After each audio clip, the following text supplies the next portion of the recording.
Chief Minister of Tamil Nadu, Thiru M.K. Stalin sir, for inviting all of us to this very important meeting. Honorable Chief Minister of Kerala, Shri Pinarayi Vijayan sir, Honorable Chief Minister of Telangana, Revanth Reddy garu, Honorable Chief Minister of Punjab, Shri Bhagwan Singh Manji, Honorable former Chief Minister of Odisha, Shri Naveen Patnaik ji, my brother and Deputy Chief Minister of Tamil Nadu, Shri Udayanidhi Stalin ji, Deputy Chief Minister of Karnataka, Shri D.K. Shivkumar ji, and to all the representatives of various political parties from across India, I sincerely thank you for joining this very important meeting. I come from Telangana and I represent the Bharat Rashtra Samiti, which has led a movement for 14 years for the formation of Telangana under the leadership of our leader, Shri K. Chandrasekhar Rao. When Mr. Vijayan spoke about tyranny of majority, sir, we understand what exactly it means to come out of a larger setup and create a small state. We fought against Delhi, and we fought against the forces for about 14 years to achieve our dream. A long fraught battle it was. We of course draw a lot of inspiration from the people of Tamil Nadu on how to preserve our identity and fight for our rights in a federal setup, because the whole Dravidian movement is a beacon of light for all of us across the country in terms of fighting for our rights and fighting for our spirit. We, of course, also are aware that the 5 South Indian states are at the receiving end, as was enunciated by Shri Vijayan ji, Shri Revanth Reddy ji, and also eloquently by D.K. Shivkumar ji, of the Union government's policies. Despite demonstrating robust growth across sectors, these states have been victims of apathy and discrimination. Let me remind all of us, we live in the world's largest democracy, India. But democracy should not become a mobocracy. We cannot let numbers dictate terms. We cannot let numbers dictate policies. While any true federal government would incentivize high-performing states, we have a dispensation today in India that rewards laggards and penalizes achievers. South Indian states, we all know, have been pioneers in administration, in education, in economic production, yet we are penalized with reduced political power. This is not just an imbalance, but it is a political and fiscal centralization that is looming large. History will not forgive us if we do not speak up, because this is the time I think we have to unite. We have to fight against this fundamental inequity. We also need to remember those who have contributed significantly cannot be penalized, cannot be discriminated against. Despite contributing to 36% of India's GDP from the 5 southern states, we are receiving smaller share of central resources, which is also raising a huge concern on fiscal centralization.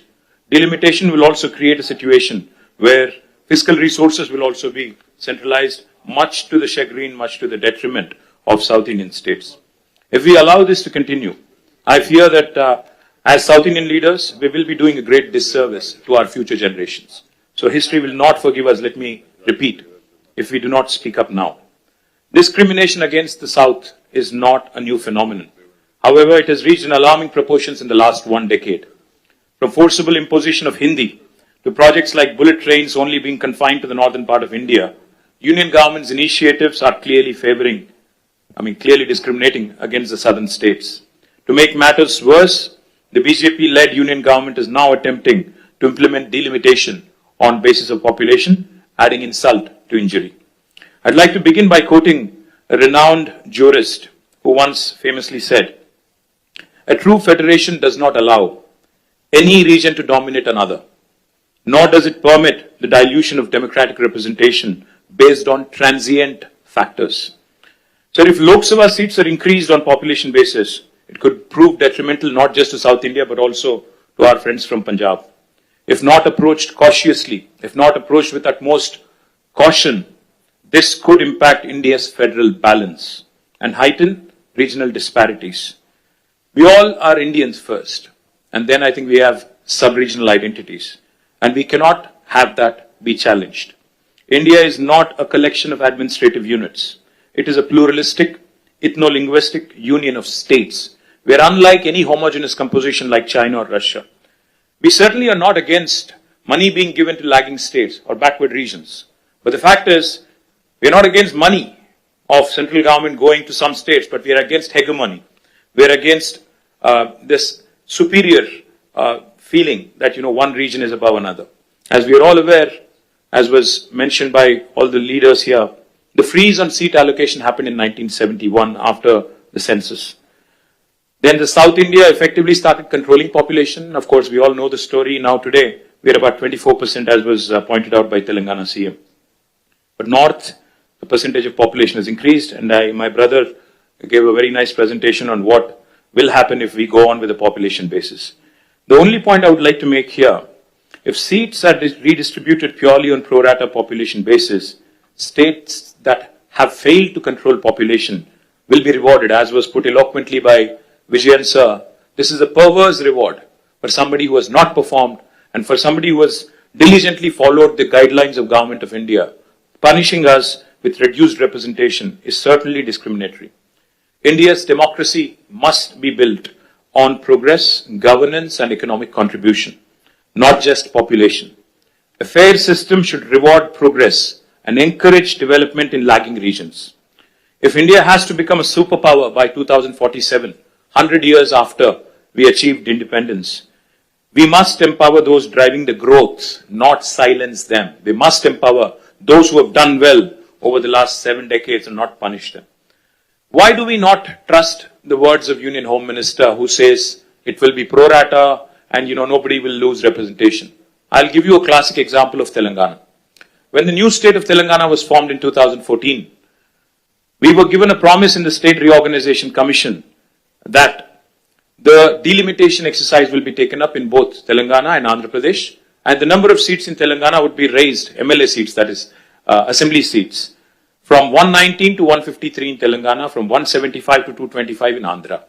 11 years since then, and it's an act of the parliament, but no action has been initiated because it is inconvenient for BJP to increase the seats. Where it is convenient for them in Jammu and Kashmir and Assam, they've gone ahead and conducted delimitation. Where it is inconvenient for them in Andhra and Telangana, they've kept it aside.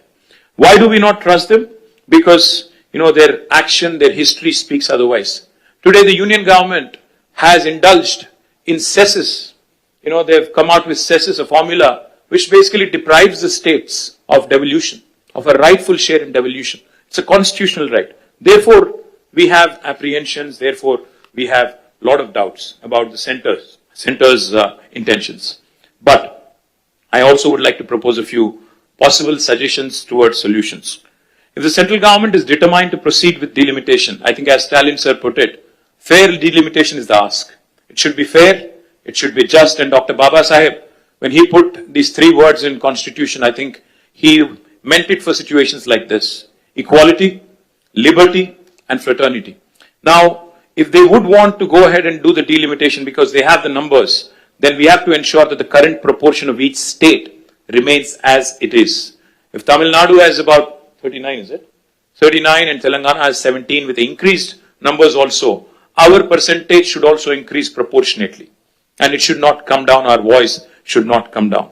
If a state currently has 2% of the total parliament seats, even after delimitation, also the state should have 2% share of the seats. As Mr. Mann was pointing out, his numbers will increase technically, but percentage will come down, which defeats the whole purpose.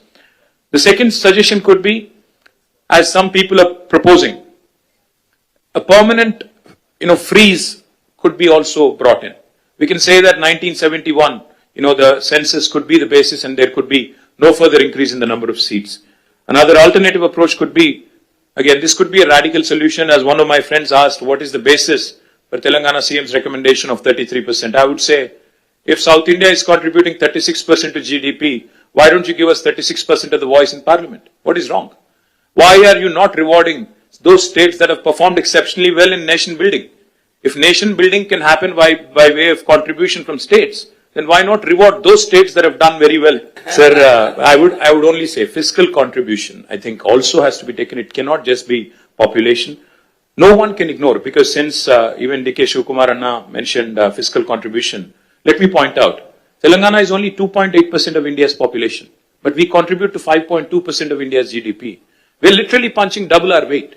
We cannot be penalized, we cannot be snubbed, we cannot be undermined in terms of our voice in parliament which is a travesty of justice. One thing I would also like to add, and this is a possibly practical solution. Sir, a true representative democracy is one where people's voices are heard. Why is delimitation being proposed? Because population has increased and people's voices have to be heard. If people's voices have to be heard, increase the number of MLA seats in each state.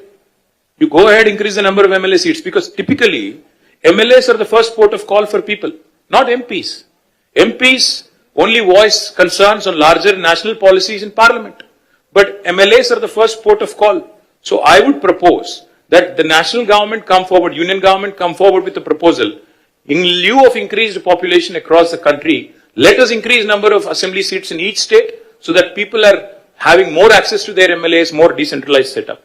Also, I would like to say this is a fair formula because I think most states would be happy to see more representation. Finally, I would like to remind the union government from this forum, sir, that India is a union of states. Constitution clearly says we are a union of states. We are, like Pinarayi Vijayan sir said, federalism is not a gift, it is our right. So let us remind union government that our founding fathers stitched this great country together with immense grit, determination and tenacity. They understood that India is one of the most diverse nations on this planet and therefore thoughtfully incorporated essential concessions and guarantees into our constitution to build a strong foundation of mutual trust. Sadly, that very foundation is now being shaken by the current regime in New Delhi. Political representation for states in the Lok Sabha is a crucial and a very deeply emotive issue. The union government cannot be callous. They must not take any hasty steps without broad and inclusive consultations involving the people, political parties, state governments, independent activists, people's organizations, and civil society groups as well. India has just completed 75 years of its existence. Our national leadership should strive to heal the old wounds rather than create new ones. Union government should act like a big brother, not big boss. As a renowned scholar and statesman once said, the federal structure of India must ensure that no state, however small or large, it could be Manipur or it could be Uttar Pradesh, feels neglected in governance. Finally, cooperative federalism will make India stronger. Stronger the states, stronger the country. Cooperative federalism will make India stronger.